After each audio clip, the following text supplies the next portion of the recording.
Sure, sure. First of all, I think my first Christian McBride record was one called Family Affair. And I got that again at 16 because at that point I was just buying records. Every spare dollar I had went to records. And so I went to, at the time, Borders bookstore, and that's where I would go, right? It's crazy. And so I would go there and I would take my money and buy records. So what I would do is peruse, and I would buy records from two different perspectives. One would be all the stuff the old guys told me I needed to buy, and the other one was whatever had the coolest cover art. That's what I would buy. And then I would hear names of different musicians that I would hear about, but had not necessarily heard them. So I would sort of buy records based on that too. So I see this Christian McBride, really hip psychedelic cover with him looking real hip and suave. So I picked it up. Fast forward at 18, I go to Juilliard, and Juilliard had created this jazz improv course where they were going to change the game. They weren't going to just have one teacher. They were going to have multiple guest artists every week teach our class. So each week it was people like Jimmy Cobb, Benny Golson. It was crazy. It was amazing for us. Christian McBride was very much in the first 3 months. So I couldn't wait to meet him. So we sit down and we play, and of course this huge sound, it shakes the room, and I'm like, oh my God, it's like, amazing to me. But nothing happened, nothing magical happened. I got his email address, I emailed him, he responded, but nothing connected. I found out he had a jazz camp at that time in Aspen, Colorado. I go to the camp, play with him, hang with him, nothing happens. I graduate from college at this point, and I hear from a great singer, Sharnae Wade. She's like, hey, I want to go back and do Christian's camp. They're asking for some people who've been there before to come back. I go with Sharnae. At the time, I was like, man, I don't have time to do this. This camp's not paying any money. I mean, I'm grown now. I was like, but something in the back of my mind said, you hadn't seen Christian in a few years. You should see him again. I go to the camp, and sure enough, he hears me, and he says, hey, man, let's do some private gigs in the camp, like whatever. So we did that. About 9 months later, I get a call from his manager saying, hey, Inside Straight had just formed with Carl Allen, who was just interviewing. And Carl couldn't make some gigs because at the time he was at Juilliard and he was doing more than just teaching there. He was administrating.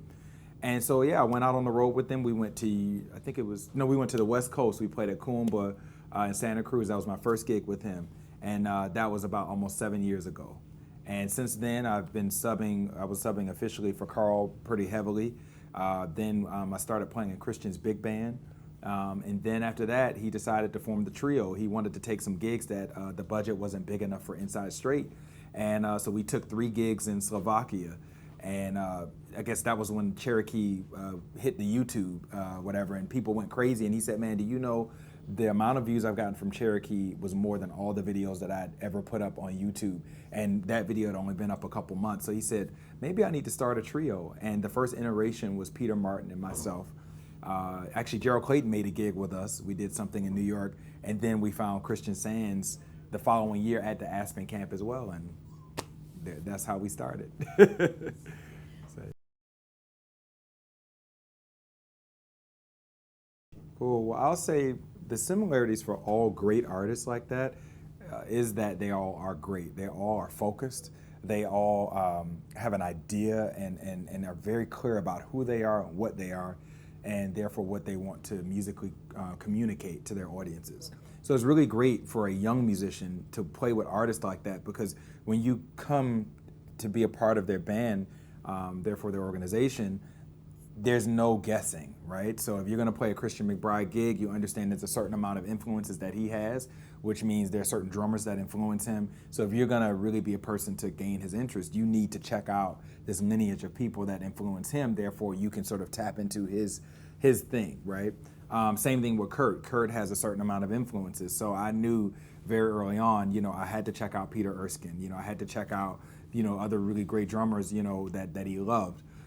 The other thing I understand, these artists really love when you are genuinely interested in working with them, not necessarily making money playing with them. Kurt loves that. I would literally sit down and pick his brain and say, what singers did you love, man? Like, what got you singing jazz? What got you singing? So I find that I think one of my strengths is that when I play with different artists, I truly tap into like who they really are organically.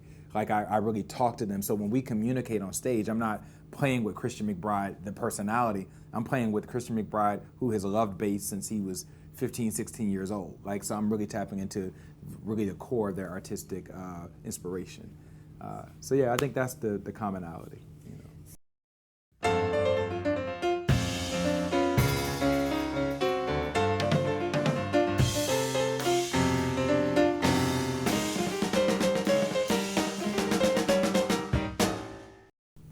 Hi, this is Ulysses Owens Jr., and for more great jazz videos, please go to jazztimes.com.